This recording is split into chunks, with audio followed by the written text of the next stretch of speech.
Run Pure Sports, baby. UFC Fight Night Show back at you today. Two-man booth again with my guy Dan as we talk UFC Fight Night. ALMABAYEV, KAPE. Dan, we had a rough scene last week. We couldn't make the show. You were very ill and you couldn't get out of bed, so you tapped out, and I totally get it. But you look like you're feeling better, and good to have you recovered and ready to roll. Dude, the flu that's ripping through here is just brutal. Yeah, there was no way I was going to be able to do the show last week, but we're back. I'm feeling better. I'm basically 100%. So it sucks we only have 10 fights, but I think we're going to see some violence today, which is always a good time. Yeah, I'll take 10 fights over no fights, and hopefully we get some violence. Honestly, like, there's some pretty good fights on the card, to be honest with you. So it's fine. Stinks that there's only 10, but we'll find some winners regardless. And I don't want to jinx myself, but we were obviously not on last week. Dan was sick. I had a wedding, but the week before, another best bet hitting for your boy JSU. That's I think it was 3 shows in a row, 3 or 4. I can't remember exactly. So we didn't have a show last week, so I'm not counting anything there, but. Dan, we gotta keep it rolling. We've been hot with the best bets. Yeah, our hit rate there has been excellent. So let's keep it going, man. Yep, let's do it. All right.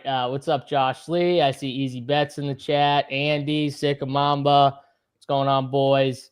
Daniel, Masamoto losing that split cost me $6K. Oh, damn, dude. That sucks, man. That was a good fight. That was a good fight. So, Dan, what'd you think of that fight?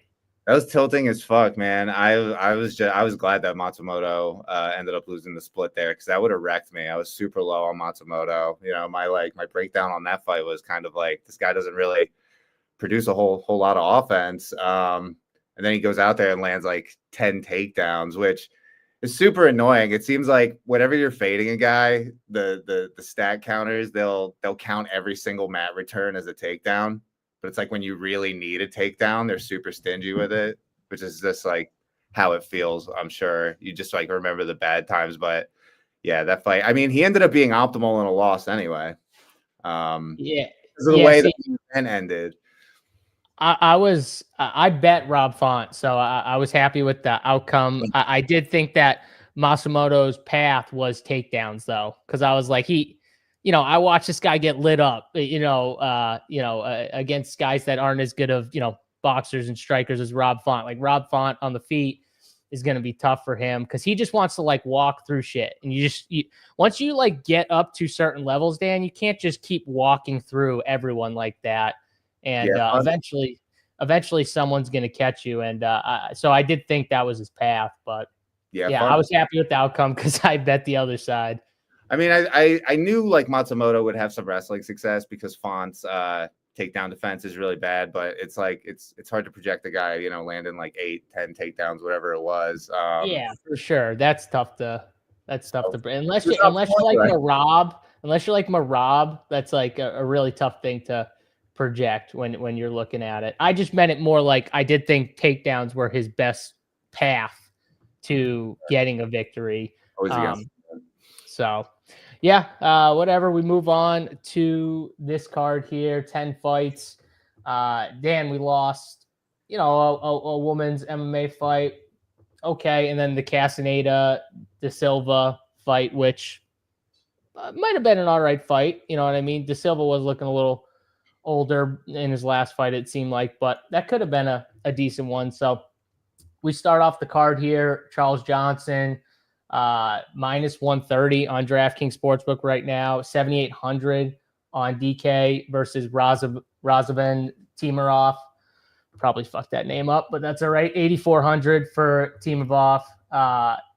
Dan, I got Charles Johnson from a betting side. I do think that from a DFS side, though, Timarov has a better chance at probably scoring. So how are you viewing this fight from a betting and a DraftKings perspective? Because I feel like you're going to be on the Charles Johnson side with me. Yeah, I'm on the Charles Johnson side. I got Johnson by decision. It's like Charles Johnson, he's on a nice little run here, and he's mostly just been grinding his way to decision wins. He's like a better real life fighter than he is a fantasy producer. The one exception being he landed a round 3 knockout on Josh Van, which he doesn't really have that one shot knockout power, but over, the course of 3 rounds, he was able, this is early round 3, but he was able to just kind of accumulate damage on Van. Van fights a lot, so it was and he's a bit hittable, so it was kind of inevitable that he was going to get caught eventually. But anyway, Johnson, he's mainly grinding out decision wins, not scoring all that great, 70s, 80s. Going up against Temerov, I want to be more interested in the Temerov side just because he's got more finishing upside, but it's his finishing upside is pretty much all in the early rounds. Like, he tends to slow down later, and it's a tough matchup for him just because Johnson has, Johnson's really durable. He's got great cardio. He's never been finished. He can definitely fight like a hard 15 just because his style is to outlast you. So if Temerov doesn't find an early finish, even if he somehow, squeaks out a win, it's probably going to be one of these like low volume sort of lackluster decision wins that doesn't score very well. So essentially Temerov is like KO or bust here pretty much in the early going. And Johnson, we've got really limited options here, and he's a value at 7,800 now that the line has moved in his favor. And, he wrestles a bit. He throws okay volume. He's inside the distance line. Through up plus 380 is not great, but there is a path for a late finish there because Temerov, his cardio is a little bit suspect. We haven't really seen him outside of the early rounds too often. So Johnson could take him to deep waters, could accumulate some damage, finish him. I'm not really super excited about either side. I'm actually really low on Temerov just in my initial runs, just because the inside the distance isn't that great. He's a little bit overpriced now. This fight has a lot of bust potential just because of the way Johnson fights and the way. And you would expect Johnson to come in with a solid game plan, knowing that this kid might slow down, but he's dangerous early. And like you said, he's durable. I think he's going to know, like, let's get past the first round with this kid. Let's try and get him into deeper and deeper waters, and then just go from there. The Joshua Van fight for Charles Johnson was like super impressive because Joshua Van's a really, really skilled fighter, really skilled striker. And Charles Johnson, who's not a finisher, finished him and lets it come to him. Obviously, that's why he does have a lot of decisions, though, because he's not like going out there trying to take your head off, right, Dan? That's not his style, But neutralize it. And I think his style, honestly, is going to be really tough for someone like Temerov, who wants to come out there and take your head off and is going to go for that. I think Charles Johnson can stay away from that danger early, and then, as the fight goes on, start to put it on Temerov as he starts to slow down. So I do have Charles Johnson winning a decision. I could see a split, though, here, Dan. I could see like this being a boring kind of split decision. Maybe that's, in play here, but I think that's from a betting side. Yeah, from a betting side, I'm going to go Charles Johnson. So yeah, by decision, like this one's probably just going to play out on the feet. Like, Johnson's not really much of an offensive wrestler or grappler. Neither is Temerov. So I expect him to just kind of like stand and strike. Johnson. I can see Charles Johnson trying to get the grappling a little bit just to slow him down. You know what I mean? Like either keep him at distance or keep getting tight with them and get him against the cage or something. Even if he's just like holding him against the cage a little bit, wear on him, get the muscles tighter, stuff like that. Because he's strong, Temerov, and he does like to throw with a lot of power. I could see that. I think what kind of a concern I have with Charles Johnson, though, is he's a pretty slow starter. He has a tendency to drop the first round a lot in his fights. So against someone who's really dangerous early in Temerov, like that is mildly concerning. Like that could go very, very badly for him if he sort of comes out slow out the gate like he tends to. What's the split here? Let's see if I can find the Fight to be won by split decision plus 350. Did you sprinkle that at plus 350? Yeah, I don't hate Because that. I kind of like your take. If you think Charles Johnson drops the first round, Yeah, you know, could be a good live betting opportunity. Could be a good live betting opportunity too if you just want to do the live bet. So, all right, that's first fight. It sounds like we're both kind of lower from a DFS side. I think if I play someone, it's going to be maybe just a little Charles Johnson. Even though I do feel like Timarov has the the upside from a finishing aspect. I just think Charles Johnson wins. So I'm gonna have to like artificially boost Temerov to get more of him because he doesn't really rate out that well. Just the last thing I'll say about Charles Johnson is like he has been very durable. He's never been finished anywhere inside the UFC or out. But I think Temerov is probably the most powerful striker he's gone against. So this would probably be like the toughest test of Johnson's durability up to now. But Temerov doesn't have much time to do it, man. He really slows down outside of the first. Yeah. I mean, he might be the most powerful. I think Van's one of the better, like from a technical standpoint that he's seen. And, we saw what happened with him. So it'll be interesting to see what happens with that fight. All right. So we go from that fight there to the Andrea Lee, JJ Aldridge fight. JJ Aldridge minus 198. Banger. Yeah, absolute banger here. Andrea Lee, I think she's on a great 5-fight loss streak going on here. So that's something to be said for Andrea Lee. 7,500 for Lee, plus 164 on DraftKings Sportsbook. JJ Aldridge sitting at 8,700. Dan, I mean, it's 10 fights. This has got to be one of the lower owned fights on the card. So from a DFS perspective, with only 10 fights, is there strategy to getting over on one or both of these girls in DFS? Yeah, I'm interested here. It's really gross, man. Like kind of similar to Charles Johnson. Like JJ Aldridge is just like a decision grinder. She's priced all the way up at 8,700, so it's really tough to get there. She doesn't really have many paths to a ceiling. Like her inside the distance is plus 575, so she's likely not getting a finish. And she just doesn't really produce a ton of offense. She doesn't really throw that much striking volume. She tries to wrestle, but if you look at her recent fights, like she just has not been able to get anybody down. And to me, for Aldrich, like her best path to an optimal score here, outside of like a very unlikely early knockout, like Andrea Lee, I don't think has ever been knocked out. Yeah, she's never kind been of a decision, out. Kind of a decision girl as well. I mean, even though she's lost all of the last 5 fights, they're decision losses. Yeah. She's lost like once by submission, never been knocked out.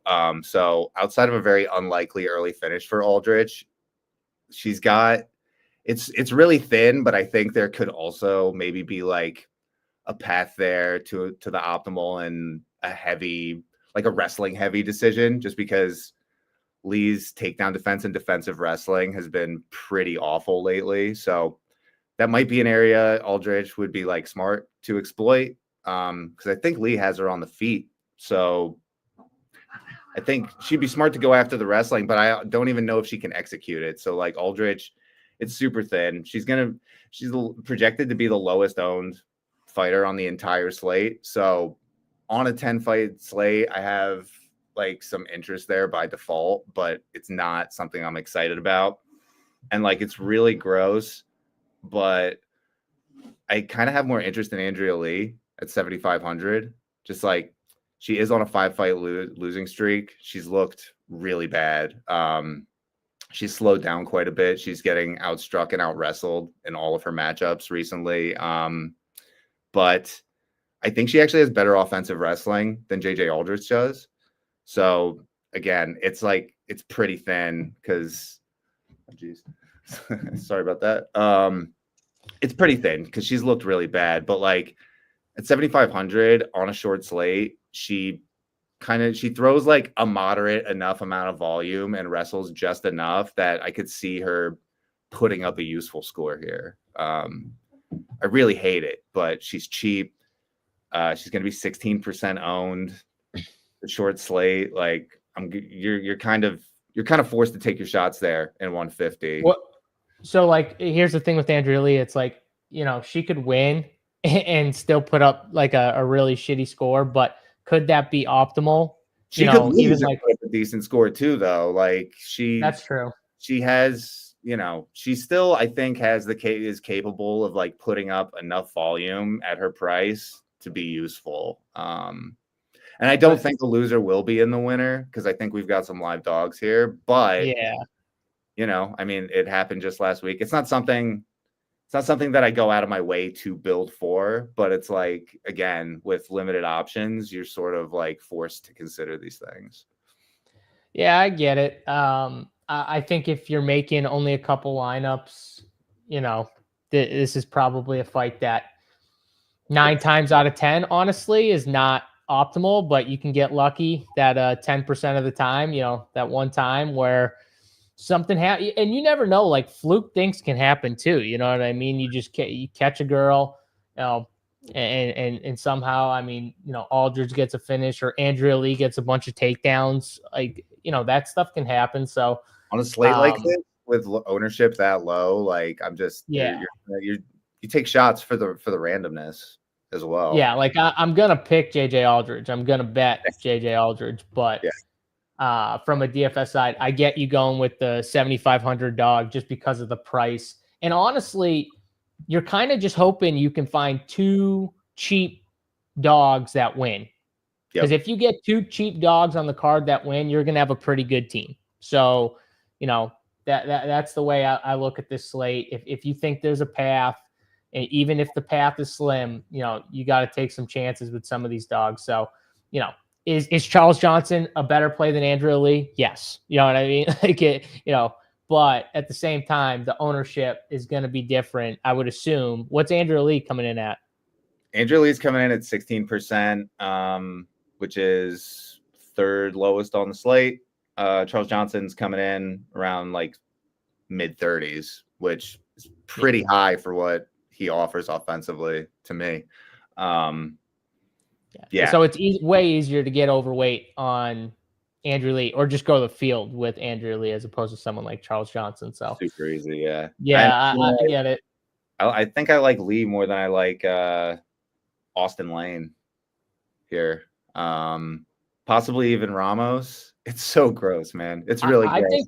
I think we'll get to the Austin Lane fight because that could be a boring ass fight too. Just depending. I could see them staring at each other a little bit, but we'll get there.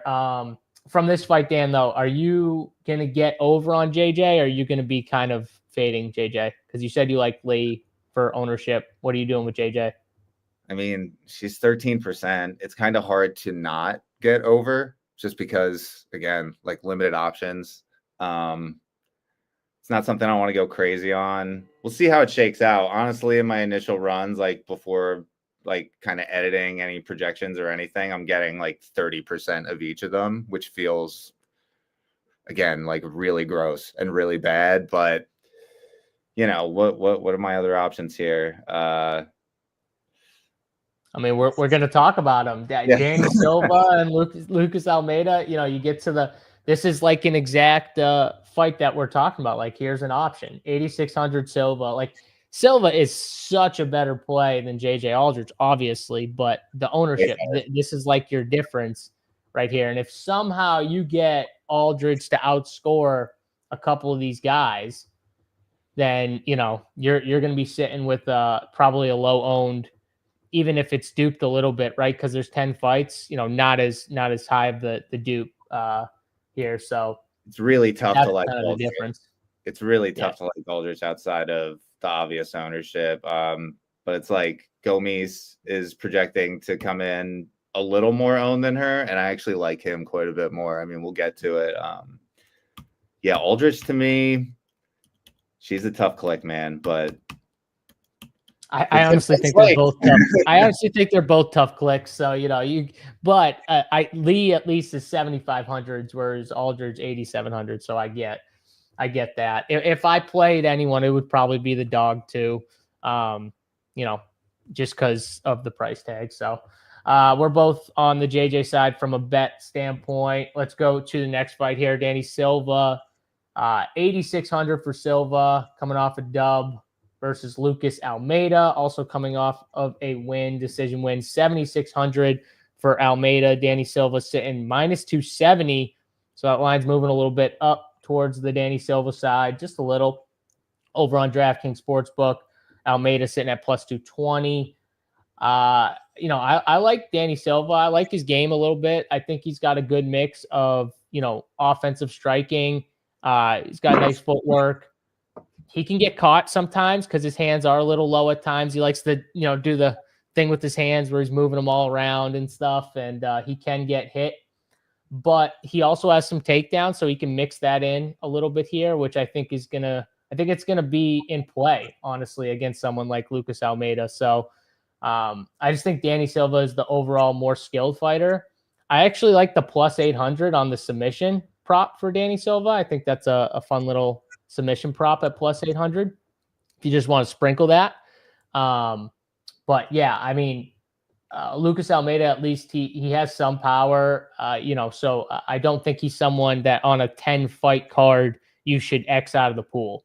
Absolutely not. No, this is one of my favorite fights on the card. I love both sides. Almeida is probably, if not my favorite dog, one of my favorite dogs here. Both of these guys, they're all action. They throw a ton of offense. Danny Silva in his debut was like pretty disappointing. He got a lot of takedowns. He racked up some good control time, but he wasn't really able to land on Josh Kulabau. And Kulabau historically is like hard to finish and hard to hit. So I'm going to sort of give him a pass on that one and say that, Silva, his upside is kind of more similar to his Contender Series fight where he landed like 200 something strikes. He also ate like 200 something strikes, but this matchup is much more like his Contender Series matchup in that he's got an opponent in Almeida who's like much more willing to just stand and strike. Like both of these guys want to stand and bang. Both of these guys are, looking to finish the fight with basically every strike they throw. On the other side, Almeida, he's a BJJ black belt, so he's dangerous on the mat as well as on the feet. He's got some of the best finishing odds of any of the dogs on the slate. So while I think Silva definitely wins more often than not, and, I think he finds Almeida's chin because both of these guys are very hittable, but Almeida has kind of shown more durability concerns. So I think the most likely outcome is Silva finds a finish here, but either of these guys could find the other's chin. I think this fight ends violently and probably pretty early because both of these guys are just going to swing on each other. Someone's going to die. Yeah, I like the under 2.5. I think that was one of my bets that I threw in there. Let me just see here. Yeah, it was minus 130 on DraftKings Sportsbook. I did like the under 2.5. And I think Danny Silva's line for takedowns was like 2.5. I do think he could get over that number here. I love Silva. He's one of my favorite like top end options because he can get there in a decision as well. Like he just produces so much offense. He's he'll come in, he'll wrestle a ton, he'll throw a ton of strikes. So I think he finds a finish, but even if he doesn't, he's going to be live for the optimal. Almeida less so, just because I think if Almeida doesn't find a finish, he's getting finished. So yes, yeah, exactly. He does a lot of offense too, and he's cheap. So yeah, I don't think he's going to put out Danny Silva. Danny Silva's got a chin, man. But I agree with you that he's very hittable. But it's just his style. Yeah. Like his style is just like move forward, and dance around a little bit, and throw. And then he'll mix in takedowns. Because in my opinion, I think it's more like at certain points because he's getting hit a little bit. He's like, all right, I'm going to duck in and grab a takedown here, relax for a second, and then I'll get back. We'll get back up and we'll keep going a little. But Josh, I do see a finish. Almeida has only beat Mike Trezano. Not true. He also beat Timmy Kwamba in a decision last time out, which is not impressive. But his his UFC losses, like he loses to Daniel Zellhuber on Contender Series. Zellhuber is like pretty good. And then he's also got losses to Sabatini and Feely. So not the softest competition, you know, like Feely, despite what we saw from him last week, is like been really solid UFC vet. Pat Sabatini, super dangerous grappler. So I mean, he got subbed by Pat Sabatini. We're not really going in on someone who's getting subbed by Pat Sabatini because I still think Silva is like much better here, pretty much everywhere. But like Almeida is definitely live. And again, it goes back to your point in DFS. Would you rather have Almeida or Lee? Almeida, like, all day. You know what I mean? Like, would you rather have Almeida or Charles Johnson? Probably Almeida, because I mean Almeida is projecting to come in at like 26%, which seems really low to me for a dog with an inside the distance line. I think I would lean Charles Johnson there, but I will say it's close. Because I just think you're getting more likely getting the win out of Charles Johnson, so you're at least getting those like win points. With Almeida, though, you're getting more upside for lower ownership. You're getting more upside. Yes, I agree with you. Frequently, but when he does win, it's putting you in a better spot than you in a better spot. But I will just say, I think a Charles Johnson win on this card could very likely just be optimal. Even just the decision win could be optimal at his price tag. So, and also depending on what other dogs win and lose, obviously. So, that's why I would lean Charles Johnson there. But I get what you're saying. You're probably getting a higher score in the scenarios that Lucas Almeida wins than in the scenarios that Charles Johnson wins. So totally understand it. All right. So good fight. You picked Danny Silva or did you pick Almeida? Yeah, I've got Silva inside the distance. Let's do it. Love that. All right. Next fight on the card, our boy Chepe Mariscal. Chepe 9,400 on DraftKings. I think it's sitting minus 410 or something on DK Sportsbook versus Ricardo Ramos here. Ramos sitting at 6,800 on DK. Big dog. I mean, I just don't see where Ramos is going to give Chepe issues, Dan, like that. You know, I want to find a way to be like, okay, talk myself into it, but Chepe is just going to drown this dude. I mean, just like he's done with everybody else. He just fought a super high-level grappler in Damon Jackson, took him down a bunch of times, and on the ground, just won every scramble, just outdogged him everywhere. 9 minutes of control time with Damon Jackson, which is really impressive considering how dangerous Damon Jackson is. And he just outdogged them everywhere. You know, and he's done that in a bunch of his fights. 3 of his 4 wins in the UFC by decision, 1 by KO. So, you know, maybe you can make the case decision, but even in the decision wins, Dan, he's putting up a lot of points in 2 out of 3. I mean, one of them he had 85, but the other one's 139 against Damon Jackson and 108 against Peak, which was an absolute banger of a fight because the guy mixes in takedowns, he can strike, and he's constant gas all the time. So he's just constantly in your face. So, Dan, I don't know, maybe you can see a path for Ramos that I'm not seeing. It's tough, man. Like Ramos kind of historically, he was like a dangerous submission grappler, but he's found 1 submission since 2016. And he's mostly just been kind of, you know, grinding his way to these wrestling heavy decisions, but they're super low volume. He doesn't throw a lot of strikes. So the scores are pretty lackluster. And if that's his game plan coming in against Chepe, like, I just don't think he's really going to be able to execute. Chepe is just relentless. Like, he's an absolute dog. He's got cardio for days. And like you already touched on, produces a ton of offense. So like he's smashing even in decisions because he's just like constantly going. I think that's going to break Ramos. And, you know, Chepe, he hasn't found any knockouts in the UFC yet, but he's got some power in his hands. And I think Ramos is vulnerable to being knocked out. We've seen that Ramos is also vulnerable on the mat. Like, he hasn't been finding submissions, but he's been getting submitted. Like he's been leaving his neck out there. Jordan and Arosa both choked him out before he picked up like his most recent win over Josh Coolabau. Josh Coolabau kept like popping up in my research for this. I'm like, this fucking guy. He's fought in a few people. Yeah, but man, I really don't see much of a path for Ramos. I mean, he's got some decent he's like decent in the wrestling. Like he can get some sweeps, some reversals, he can get up, but to me that's more of an argument to play Chepe, because if he's semi-competitive on the mat, if he's pulling that shit though, then he's doing what he did to Damon Jackson. I think we just see a repeat. Exactly. And I don't think Ramos has, I don't think he had, like when he's just constantly in Ramos's face, I don't think he's going to be like Damon Jackson at least kept trying. You know what I mean? Like I don't think he's going to be able to handle that type of pressure constantly. So yeah, I think Chepe just outdogs him, man.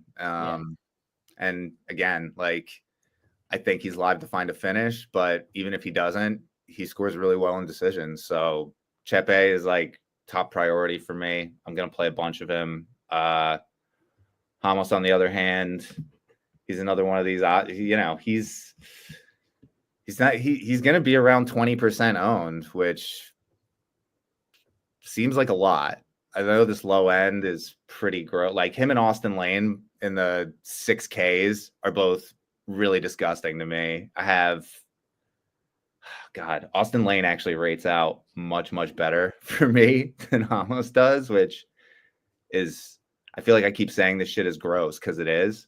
But yeah, because you're gonna have to play at least one gross dog on this card, at least. And it's not that Ramos like can't win. So I guess I'll be mixing him in as I do, you know, for randomness sake, but I'm gonna have a hard time getting up to 20% on Ramos. Like I just don't think I think 20% is too high. I think it's too high. I get it though. You're just trying to randomize. I'm just gonna lock Chepe. I think he's a lock. I think he's by far the best 9K play on the slate. When you look at all the 9K, you know, plays, I just don't see any of them. When I look at, you know, their I don't see any of them with the type of upside when it comes to the grapple, wrestle, striking, pressure that Chepe has. And you put them up to the other 9K guys. And I mean, we can do that real quick. Like, look at the other 9K. So Danny Barlow, he's a striker. You know, he's looking to KO you. And could he KO you? He couldn't. And could he KO you early? Yeah, he could.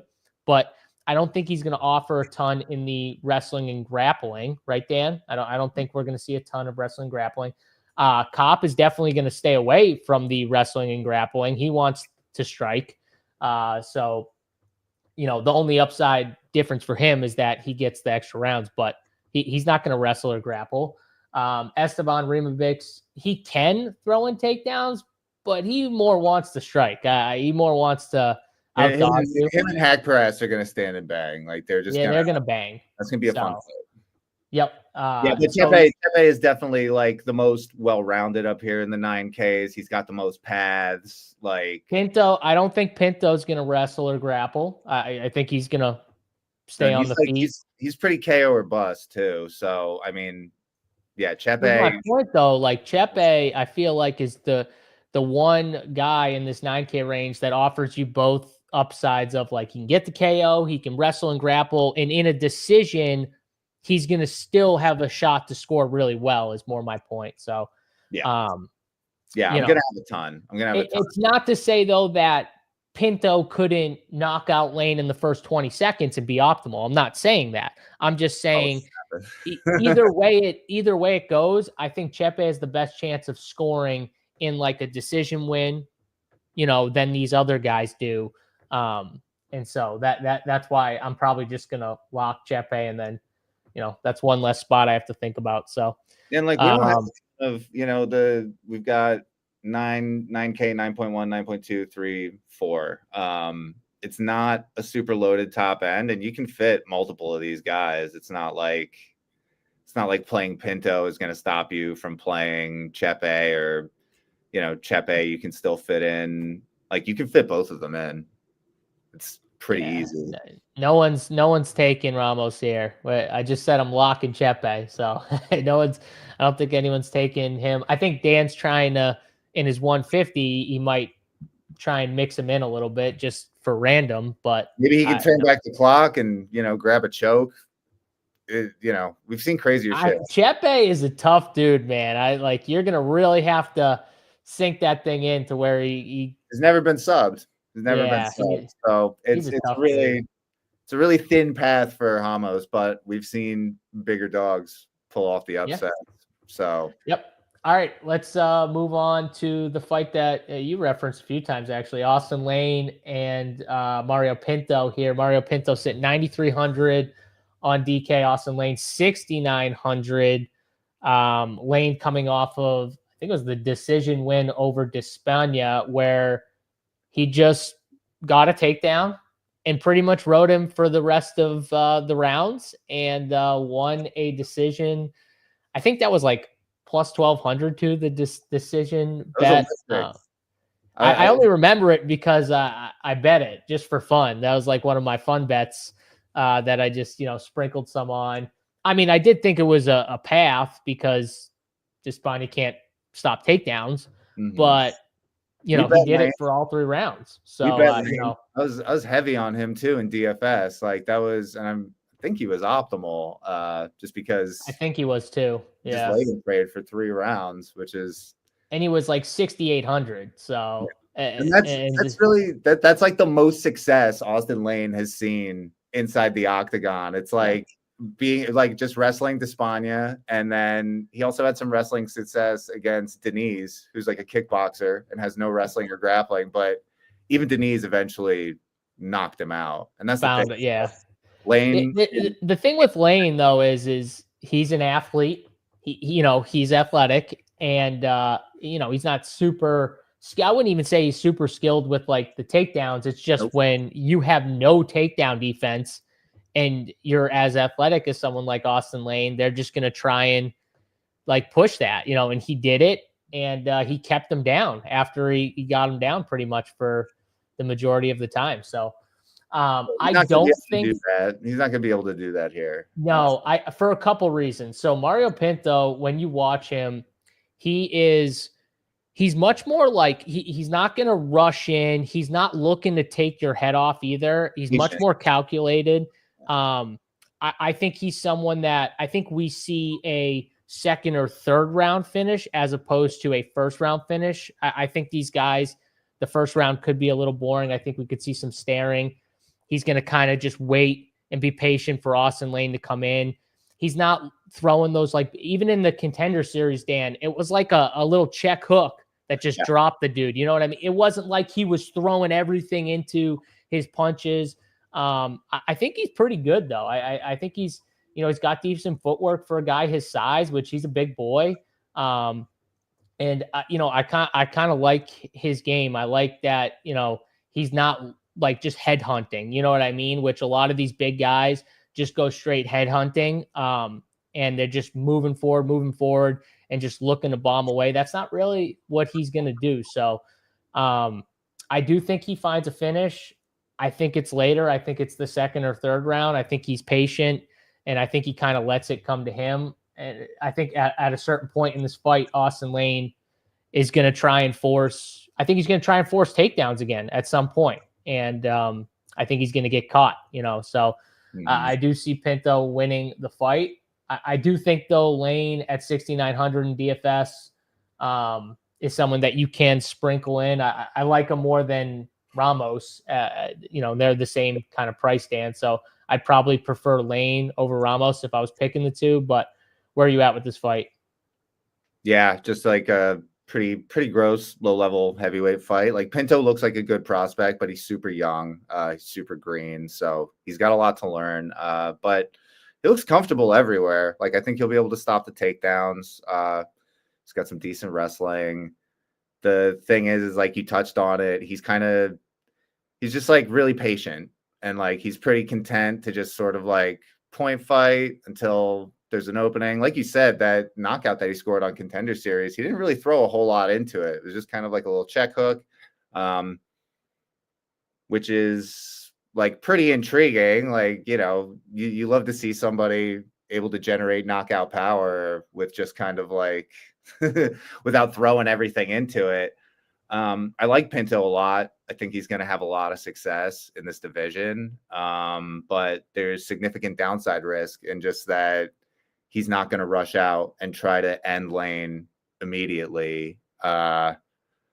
You know, despite that, he's got the best round one odds on the entire card at plus 155, which is like pretty great. So there's obviously really, really high upside here, but it's probably going to be knockout or bust. On the other side, Lane, he's got like a puncher's chance. It's heavyweight. You know, he could land something. He's got some decent power. I don't see it happening all that often, but it's possible. I don't think he'll have any wrestling success. So his path is basically landing something. Yeah, man, 10 fights. take your shots. take your shots. I will say, and he's terrible though. He's terrible. He's a good athlete. Like, you know, he's a former football player, but like, you know, athletes don't always make the best fighters. And he's just not a good fighter. He's got no chin. Yeah, I think this, you know, depending on if Pinto gets the first round, the second round knockout, maybe the third, it's going to kind of depend on what Lane decides to do. Are they going to, you know, kind of stare at each other a little bit early? Is he going to just try and rush in and get takedowns? What's his game plan like? I will say though, I'm probably going to sprinkle the round 2 and round 3 KO number. I think round 2 is plus 350 on DK. Round 3 is plus 700. So yeah, and around round two, Pinto is probably busting because I don't really see a world where he's scoring a round 2 knockout, even with a knockdown. So like round 2 with a knockdown, that's 80 points. But like, how much offense is he going to be landing before that happens? I just think probably not a lot. Yeah, I think exactly. Lane will crumble. So like as soon as he gets touched. So if it's not happening in the first round, probably nothing is happening in the first round. So, okay, so what are you doing? Because obviously I'm playing Chepe. What are you doing with Pinto then? How do you have him ranked? Because there obviously is the upside, which is the first time he touches him, he just drops him. You know, you know what I mean? Yeah, which would be early. He's got the best odds on the card. So for me, he ranks out number 1 outside of the 5-round fight. But so you have him ahead of Chepe. I do, but only by like kind of like the raw projection. It's like, and that doesn't really take into account all of the sort of like grappling and wrestling upside that Chepe has. So like, yeah, Chepe is probably still number 1 for me, with Pinto a close second, just because he has so much finishing upside in the early rounds. There's just a lot of downside risk there because I don't think Lane is going to be too. The thing that helps is we are in the apex and it's a smaller cage. So like, even if Lane doesn't necessarily want to engage, like there's not much room to maneuver in that tiny cage. Yeah. All right. Boom or bust, but like his upside is massive. Yeah. And I think, you know, probably on this card, I mean, 2 9K guys. Where else? Yeah. So all right, I got Chepe ahead of him just in my personal rankings, but I do think Pinto, you know, when you look at like Barlow and I probably Rimovix, that one's close. I do like Rimovix, but I think that's more a brawl that might not end in a finish. It might go to the cards because both guys are super tough.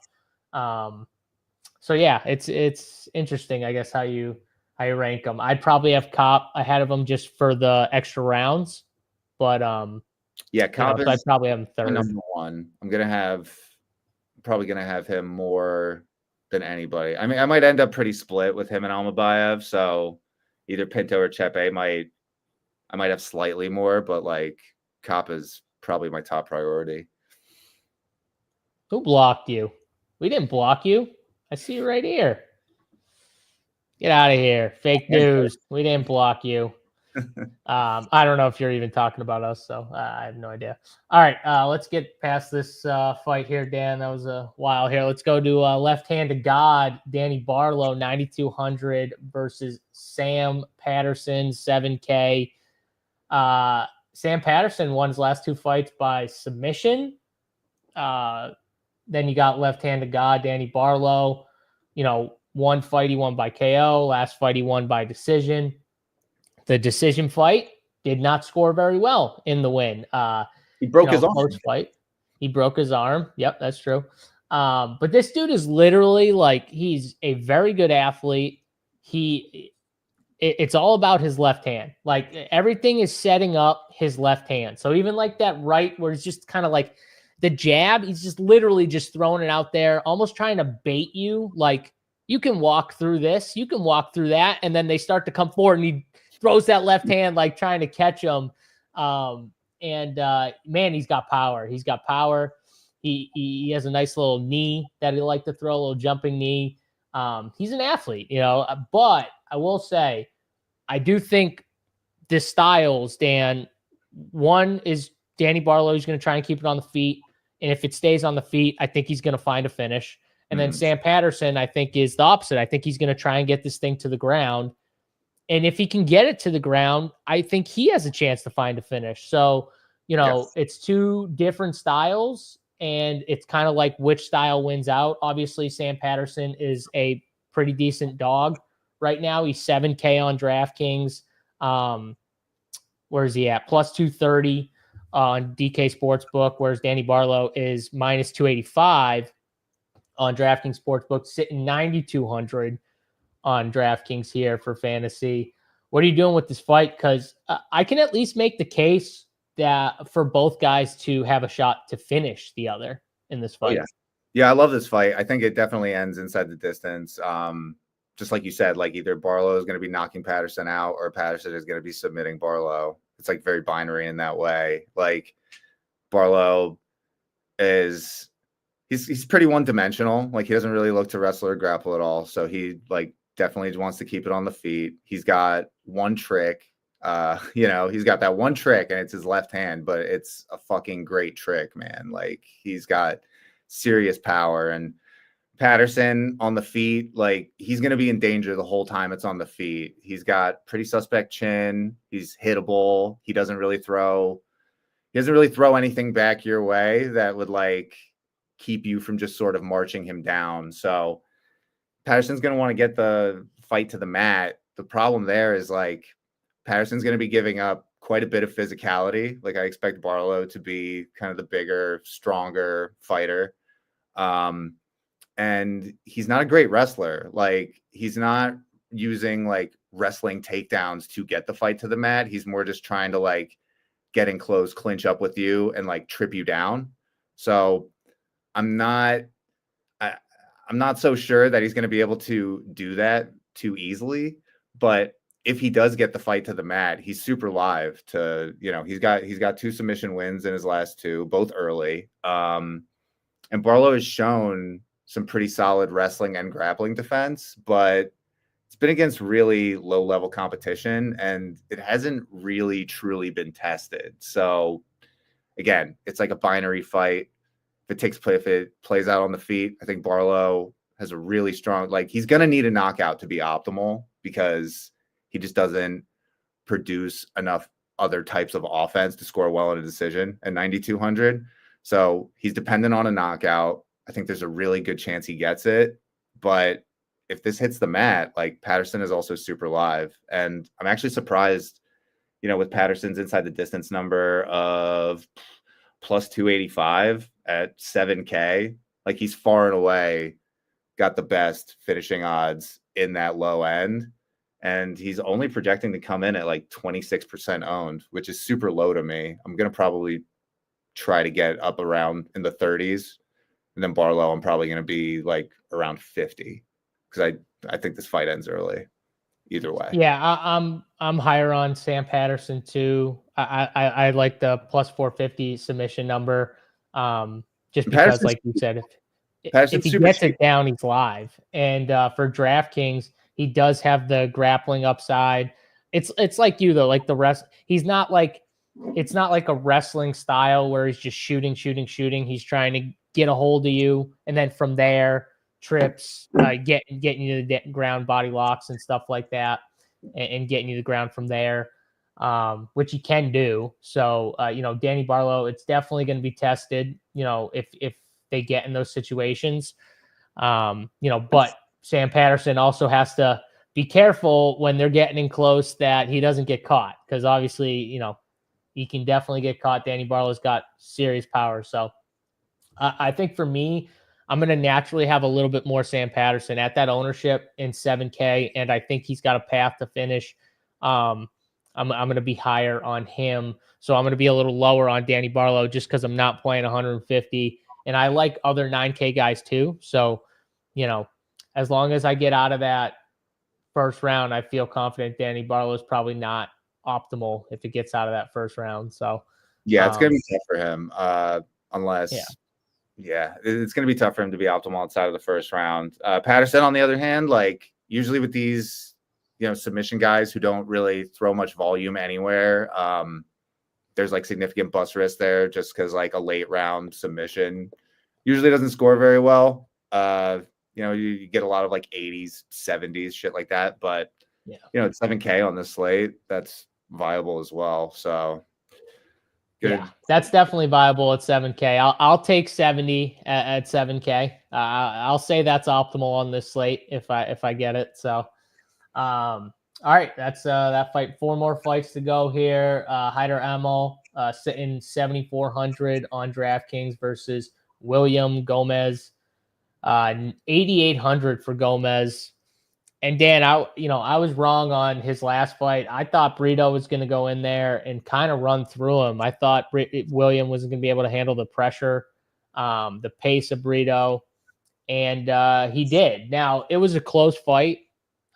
Honestly, I kind of thought Brito won the fight, but it was close enough where William won, and I didn't really have like too much of an issue with it.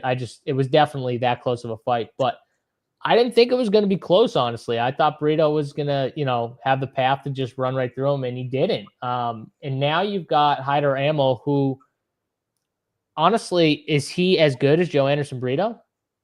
Because he brings like a similar like pressure style, but I don't think he's as good as Brito. So if Gomez isn't getting finished by him, I think he probably wins. I hate his like point fighting style, but he throws straight. He throws down the middle. And I could see him catching Hyder coming in because Hyder's a little wild. He's a little open. It's more loopy when he starts to throw, and Williams more straight. So, I could see him kind of catching him a little bit. So I assume this is a fight that you want to be over on just because of Hyder's style. Yeah, I basically agree with everything you said. Like Gomes was pretty much just in this fight. Emil has like a pretty similar style to Brito, but he's just kind of worse everywhere. And like, yeah, Gomes was able to stay safe, counter effectively, and do like just enough to kind of scrape out a win. Like Gomes he's like Charles Johnson. He's like a much better real life fighter than he is like a fantasy producer. His style as kind of like unfun as it is, it's been really effective. So yeah, it's hard to get to Gomez at 8,800 just because he doesn't produce a lot of offense. His inside the distance number of 375 is like not very good. But like you said, Emil, he's not super skilled, but his style of just sort of like selling out to get a finish and just all offense and no defense, like it's worked for him so far against super low level competition. I don't think he's really going to be able to. I don't think he's going to be that effective against Gomez. And like you touched on, like I think Gomez is a solid pivot up here. He's only going to be like 20%. I think he wins. And I think he is live to just catch Emil on the way in and put him down because he's got some decent power. On the other side, despite Emil not being the most skilled, like he has a style that you want to play in DFS because he's just going to go out there. He's going to sell out. He's going to try to win. inside the distance. I don't know how effective it's going to be. Like Gomes isn't going to let him just like punch him in the face 28 times in a row like Lee did, you know? And like Gomes is a much better fighter than Fernie Garcia. So I think this is a really bad matchup for Emil. He's going to be really high owned. And we saw Joe Anderson Brito literally swinging at air a lot. Like, what, you know, like, I get it. He's undefeated. First of all, undefeated guys have not been faring well this year in the UFC. But you know, he's in his hometown. That's fine. I just don't think he's as good as Brito. So if Brito couldn't finish it, I think this fight goes to the cards. Now, maybe somehow Hyder wins the decision. I just think a decision fight is definitely in Gomez's favor. That's his style right there. So I think if this fight goes to a decision, his style won out. You know, if it finishes early, it's probably Hyder's style won. And then I think if it finishes, you know, after a round and a half, I think that's more William just catching him. The problem with William is it's a lot of times it's like one shot, right, Dan? Because he's constantly moving. He's constantly trying to point fight you. So like he's not trying to.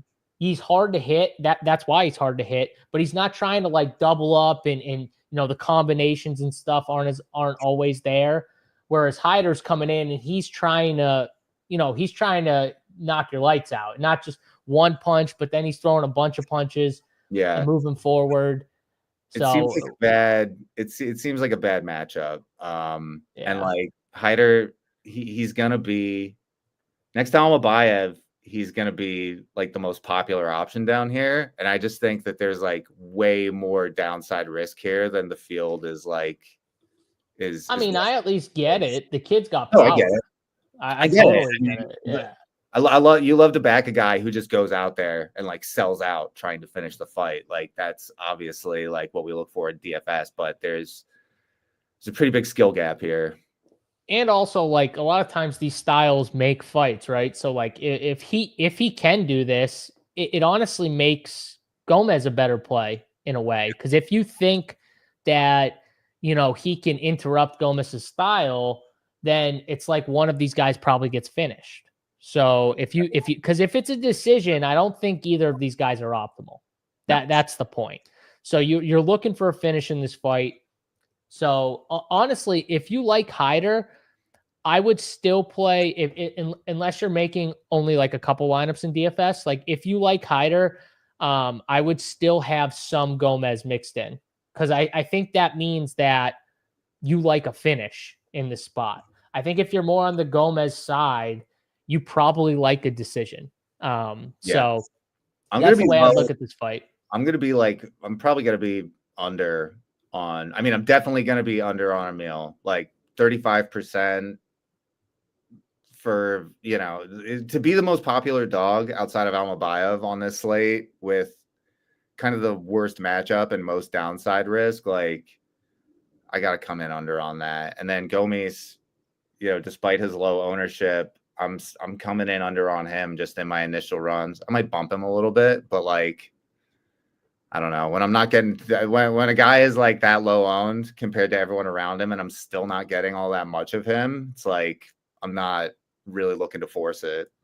I'll have some, but this is not. Yeah. I think this fight has way more bust risk than the field is like willing to acknowledge.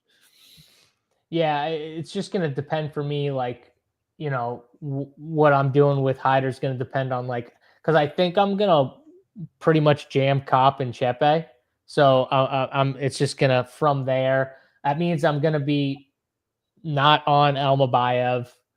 You know, it means I'm not going to be on, you know, a couple guys already down there. So, and then we got the low level women's fight. So I don't know if I'm going to get to the field on Hyder, but I'll probably end up coming in just a little lower, but I'll definitely have some just because of the fact I'm probably going to jam KAPE and Chepe my lineups. And again, I don't play 150. You know, Dan Moore talks from a 150 perspective because he's playing 150 a lot. I normally, like I say, I normally play between like 20 and 30 lineups, somewhere like that. So I do like to take a little more stands. And on a 10 fight card too, I do think, if you like one or two guys, jamming them, and then from there mixing in whatever's kind of left is not a bad strategy. So that's just what I'm going to do. But all right, we get to the banger fight, Dan. Esteban Rimovich versus Nasrat Haqparast. 7,100 for Haqparast, 9,100 for Rimovich. I loved Rimovich last time out against Zellhuber, which he was a, pretty solid dog, and came in there and just friggin' outdog this dude. And Zellhuber's good. Like, Zellhuber's really good. A lot of people were on Zellhuber. It was one of the fights of the year. Great fight. Yeah, and it was an amazing fight. And Esteban just showed how tough he was, and not just tough. Like, there's certain guys that are just like toughness and that's it, but he's skilled too. He's very skilled and he's tough. And I think he showed it all in that Zellhuber fight. Now he gets Haqparast, who, both guys I think are going to stand for most of this fight. Like Dan said, I think this fight's going to stay standing, and they both have upside. I think we're going to see a lot of volume in this fight. I think this fight goes to decision most of the time. And 7,100, for Nasrat, and 9,100 for Rimovich. Again, because I have Rimovich third on this, or third or fourth on my rankings for the 9Ks, I'm probably going to have more Nasrat just because of that in DFS. But I feel like Rimovich does enough to win a decision. It is interesting, though, the line is pretty big in Rimovich's favor. I thought that was interesting. What do you think of the line, Dan? First of all, he's sitting like minus, like almost 260 on DraftKings Sportsbook right now. Yeah, how much has that moved? Yeah, Rimovich actually opened as the dog. He's pretty much been where he's been at all week. Yeah, minus 250. Yeah, I mean, I pretty much just defer to the line there. Like, I think Rimovich wins more often than not. But like you said, this is going to play out entirely on the feet. Both of these guys throw a bunch of volume. Both of them are super hittable. Striking is pretty variant. Like, I know Haqparast inside the distance number, I'm actually surprised, plus 575 is like really poor, but I guess, Rimovich has never been finished, so he's proven to be pretty durable. Yeah, I mean, if this fight goes to decision, Rimovich, I think, can score well enough in a decision just because he throws so much volume. So I think over the course of 15 minutes, he can land enough striking volume that at 9,100, he could contend for the optimal. I think his odds to finish, they've been bet down to plus 190 now. I think it's pretty good, man, because Haqparast, like, he'll stand there and bang with you. Like, both of these guys are just going to stand in front of each other and swing and throw a ton. So I don't know. The inside the distance odds seem a little off to me. Like, I think there's a better chance of there being a finish in this fight. And like I already said, Rimovich is live to score well enough in a decision to make the optimal. The same goes for Haqparast. Like, if Haqparast wins, and he's totally live to win here, I think the line might actually be a little wide now that I think about it. But like, Haqparast also throws enough volume that, like, in a decision win, he's going to contend really strongly for the optimal.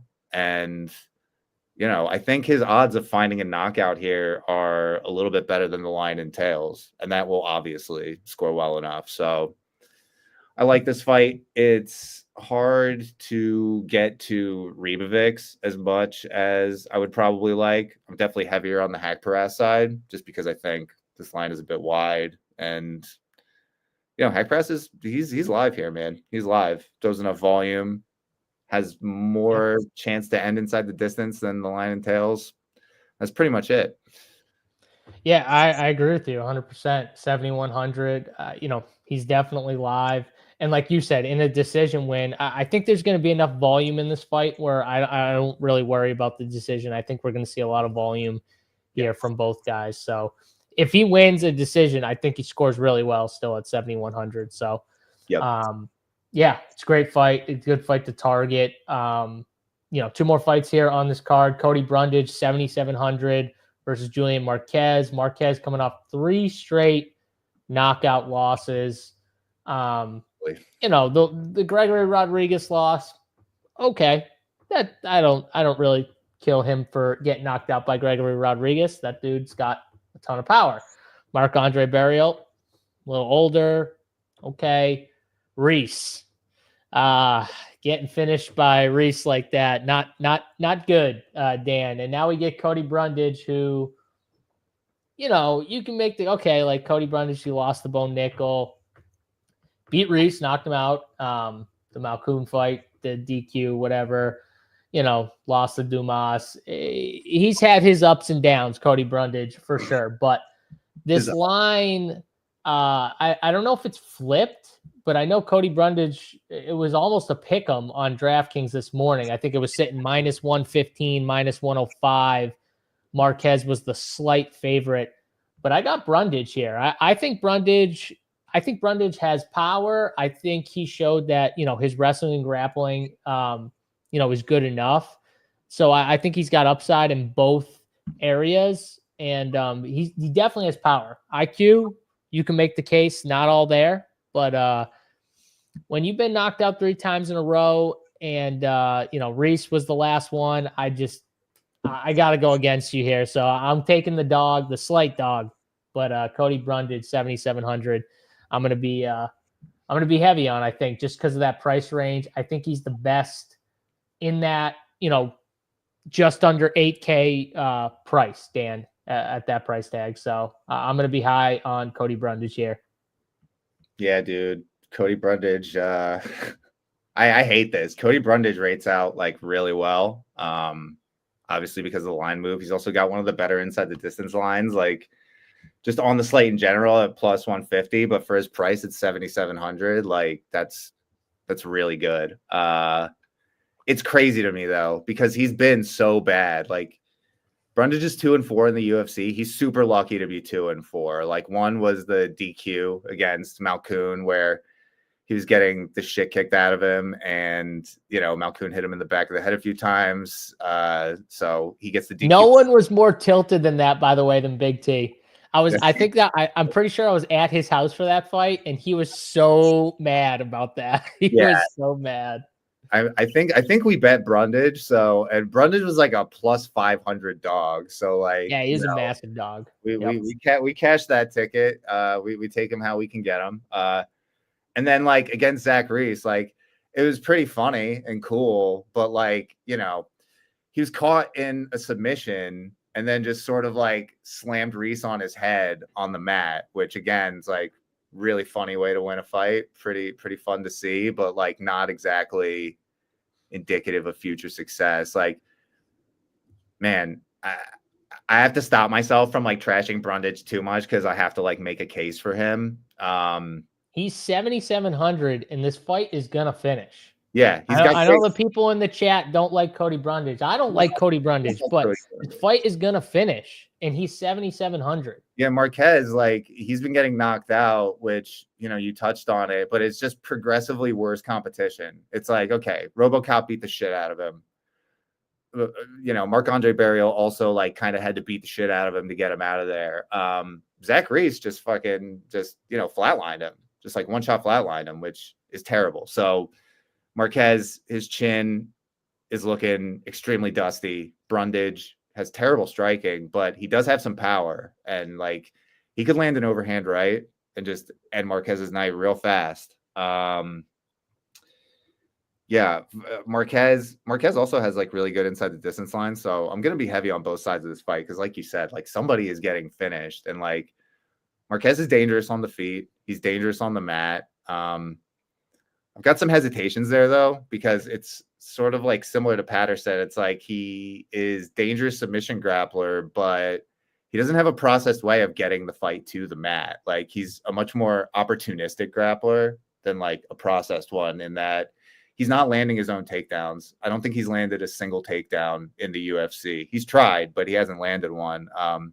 His last 3 submission wins have all come like they're basically like club and subs where his opponents are shooting like these shitty desperation takedowns and he just grabs their neck, which like, again, doesn't seem like the most predictive like thing, you know, it's not it's not the most predictive of like, oh, like this is how this guy can reliably win fights time and again. But there is something to be said that, like, you know, he's done it 3 times now. So there's clearly something there. Like, he's got skills. He is opportunistic.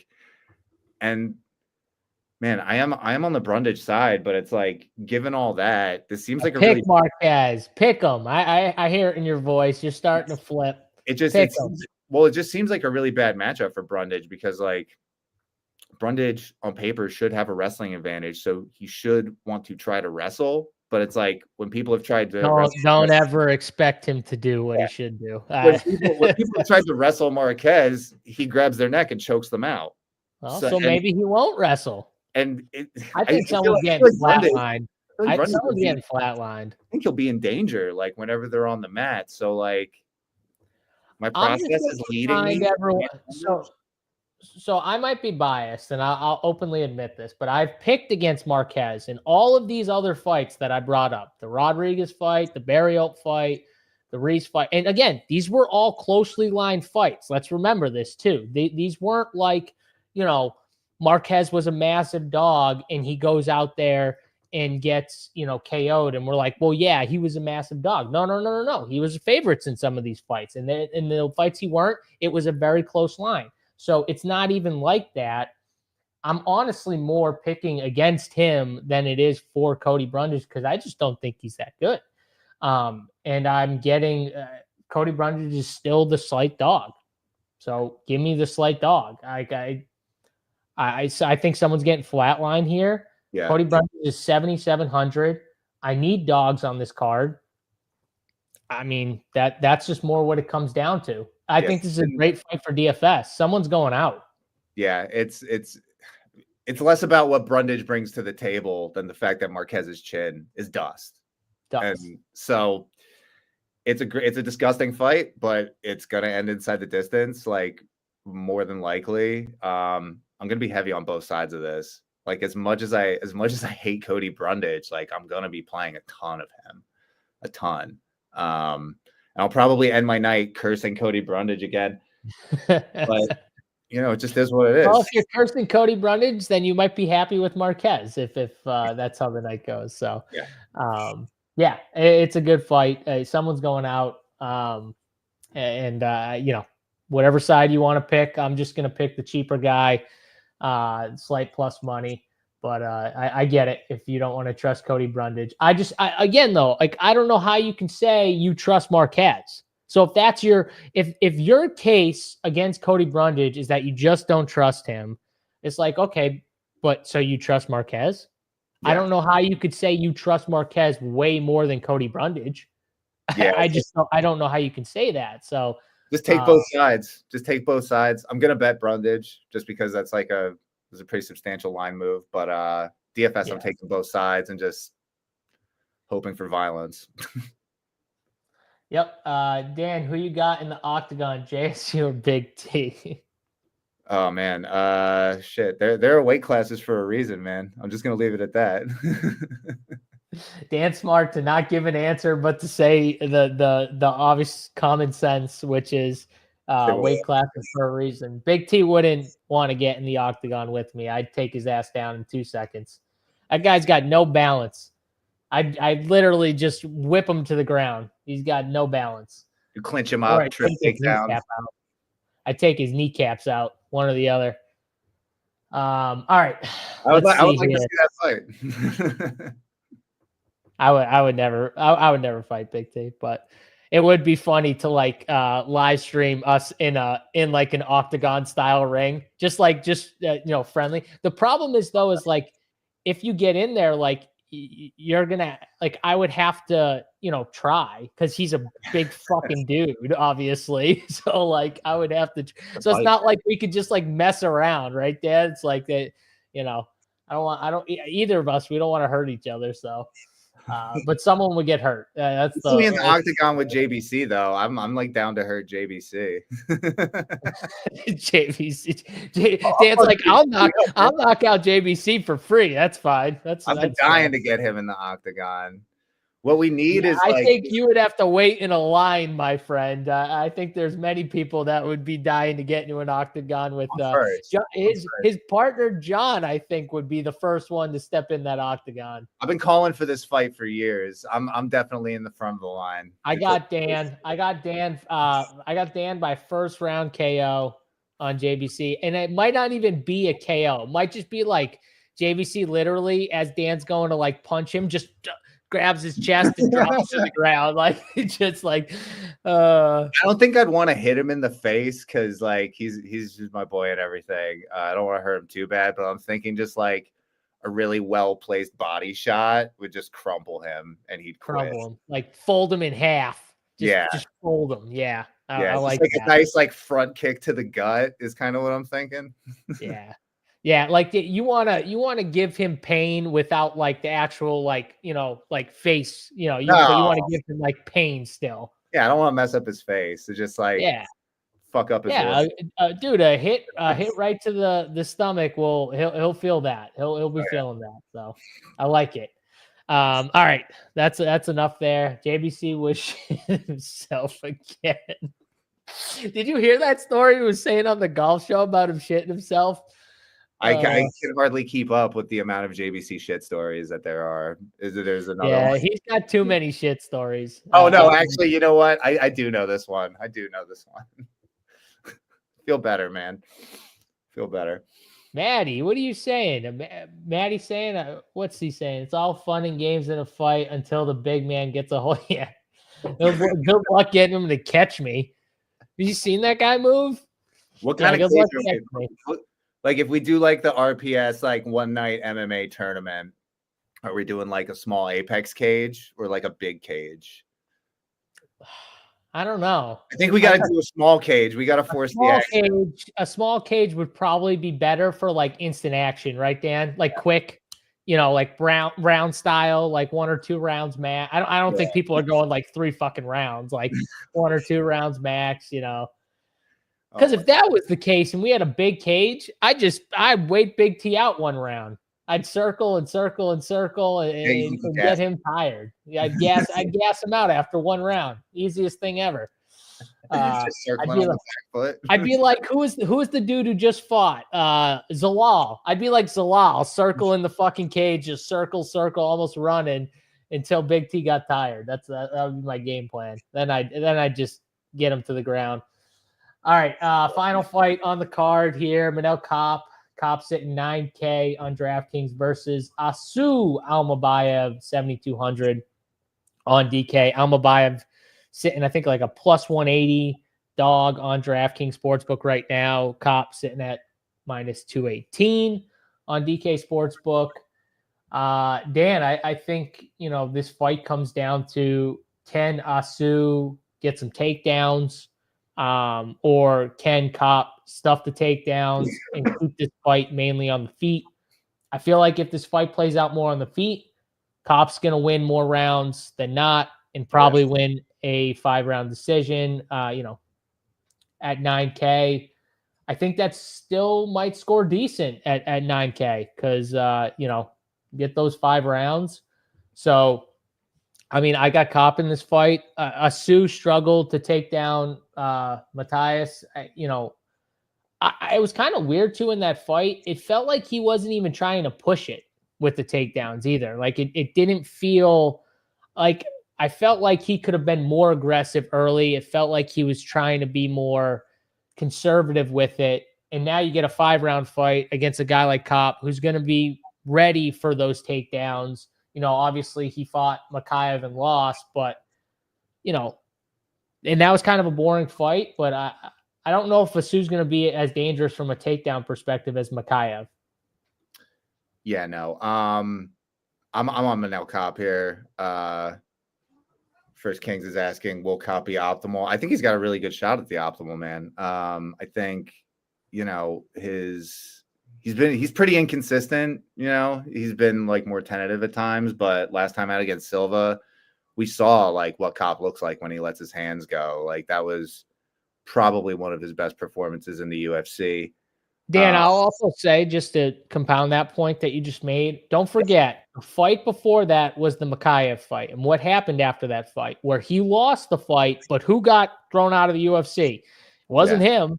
It was Makayev. But I think it showed to him and other fighters, well, shit, like if they just don't like my style, like I can win all these fights. I can, whatever. But like, if I'm an asshole or if I, don't give good performances in the cage, if I'm not aggressive, they might just do the same thing to me.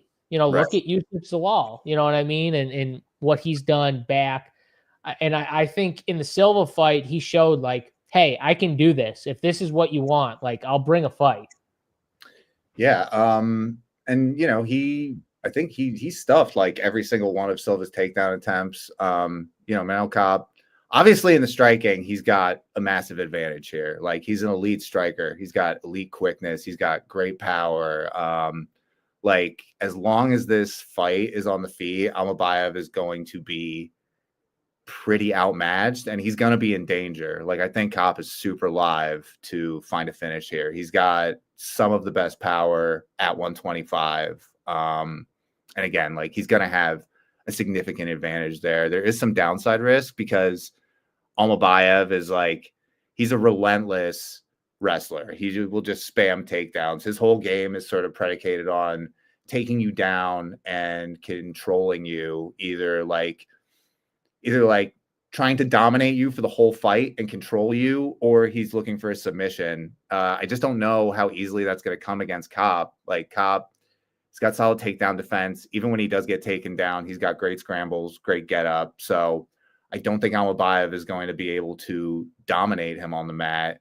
And Kape, I don't believe Kape has ever been submitted. No, that's wrong. He's been submitted twice, but he's performed pretty admirably on the ground as of late. So I don't think the sub is going to come too easily. I just think Kape is, I just think ALMABAYEV is going to be outmatched here. And I think I do have like some concerns that he will give up like some minutes and time if he's stuck defending takedowns, or if he, gets controlled for any amount of time. That's obviously going to put a bit, it's going to make him hard to land offense of his own. But as long as he can keep the fight standing, I think he's going to be able to pretty much land at will. He's got 5 rounds. So, he scores around like 80s, 90s sometimes in these decision wins in the 3rd round, but he's got 2 extra rounds to work with. He's got, 2 extra rounds to accrue stats, got 2 extra rounds to try to find a finish. And I think he's like a really, really strong contender for the optimal here. I'm going to jam this fight, obviously. Like each of these guys are projecting to come in around like 40%. So, it's like sort of funny. It's like I thought about it. It's like if a 5-round fight is getting owned 100% of the time, then like there's a good reason. And I also want to own it 100% of the time. And if a 5-round fight isn't getting owned 100% of the time, then I want it 100% of the time, because I want to punish everybody who's like trying to fade the 5-round fight. The ALMABAYEV side, obviously this is like a huge step up for him. He's got a pretty high upside style, obviously like spamming takedowns, but like I already touched on, I'm not sure he's going to be able to dominate with control. He's 7,200, I think. Yeah, he's 7,200. So he doesn't necessarily need to, break the slate to put up a usable score. So he can still get there and in like a decision where he doesn't necessarily get to dominate or enact his like chosen game plan to a T. Yeah, but if Asu wins, he's probably going to be optimal, because if he wins, his game plan probably worked. He probably got takedowns, control time. You know what I'm saying? Like, yeah, we saw he probably did some damage on the ground. So yeah, we saw the downside to ALMABAYEV's style against Nicolau, but Nicolau is looking to sort of limit engagement, and I don't think Kape's going to do that. So yeah, I mean, any lineup that I'm going to be heavier on Kape because I think he wins. But I'm 100% on this fight. I'll be playing a ton of ALMABAYEV. It's like Cup's more like better than a 2-1 favorite, but we talk about it all the time. Like, this is flyweight, and at these lower weight classes, these fights tend to be much more competitive than they're lined. So ALMABAYEV is definitely live here. 7,200 is super cheap, especially for his style. Yeah, man, I'm 100% in on this fight. Yeah, I agree with you. I think it's just, can ALMABAYEV implement his style for 5 rounds? I mean, we saw the Nicolau fight, that was only 3 rounds, and that, he did not look like, it did not look like he wanted to rush his style, which I think his style needs to be relentless. So can he do that for 5 rounds? I think he can do it for 5 rounds. He seems like he's got a good motor and stuff like that, but will he be able to? And so I think that's what, because KAPE on the feet is still better than Asu. Like, I think much better on the feet. Not saying Asu doesn't have power, but like, KAPE is just better. He's more technical. The striking is going to show that he's better. So can Asu, get the grappling and wrestling going and really throw off KAPE a little bit, just mixing all that in and being relentless. So that's how he wins, I think. Whenever the fight is on the feet, ALMABAYEV is going to be at a huge disadvantage, and he's going to be in danger. Like, I think KAPE is super live to find a finish here. Yeah, I'm going to be higher on KAPE. I think I'm going to jam him, but I get it, though. This fight does seem like a fight you want to jam. If you like the Asu side, I would definitely be jamming Asu, because I think that means you think he gets takedowns and control time, and 5 rounds of that is probably a win. Even 3 rounds of that, let's say in 2 rounds he loses and he doesn't get takedowns. If he just does it in 3 rounds, it's still going to be a winner probably. So, yep. Yeah, I would jam this fight here. We're definitely on the same side though with the KAPE side. I could see it going to the decision though. I mean, like, I do think he will find a finish, but just because it's 5 rounds, I think someone like him, when you give him an extra couple rounds, I definitely think he's someone that can find a late finish. I feel like that's where this fight ends up too. I think it's like a late finish. Yeah. If KAPE finds it. So I think it's like a 3rd, 4th, 5th round, somewhere in that range of a KAPE finish here. So, yep. Both sides on the Manel KAPE side, but we like this fight for fantasy here. Yeah, I like the 3rd round. I think that it's a 3rd round for sure. So, love that. That's all 10 fights on the card. Dan, we still got to give our favorite bets before we get out of here. Then we got to get our core plays up for the Run Pure Sports members. RPS 15. If you want to join the crew, get in the Discord, you can use that promo code RPS 15 to get you 15% off your first monthly or weekly payment over at Run Pure Sports. We got all the sports as well, so it's not just MMA. You get the golf, you get the NBA, all the bets. We got the bet side, JBC and the crew throwing out bets all throughout the day for all the sports, from soccer to hockey, NCAA, college basketball. Our boy Stevie Boyan's got you covered, just did a show before us, and he's got all the bets and the playbook if you're playing DFS for college hoops. And obviously March Madness is around the corner. So if you just like the March Madness time, might be a good time to sign up. Use that code RPS15. All right, Dan, that's the spiel. Hit the like button if you enjoyed the video, as this is a free show. We appreciate the thumbs up. Dan, you got a favorite bet for the people? Yeah. Man, this card is gross. Hopefully it's plenty violent. I like Danny Silva inside the distance, plus 145. Danny Silva inside the distance, plus 145. All right. I'm going to go with, so I was going to take Cody Brundage minus 105, but then I just realized that this fight to end via KO is the same number, Dan. I think that is a safer bet, in my opinion.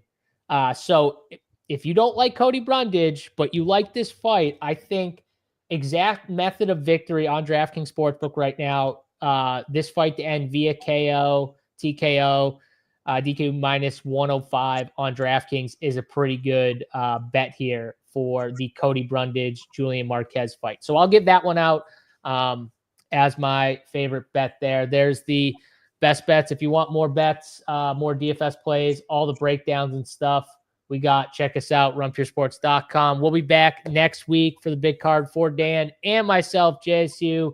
Hopefully we see you guys in the Run Pure Sports Discord. If not, we'll see you next week. Until then, good luck in your contest. We're out.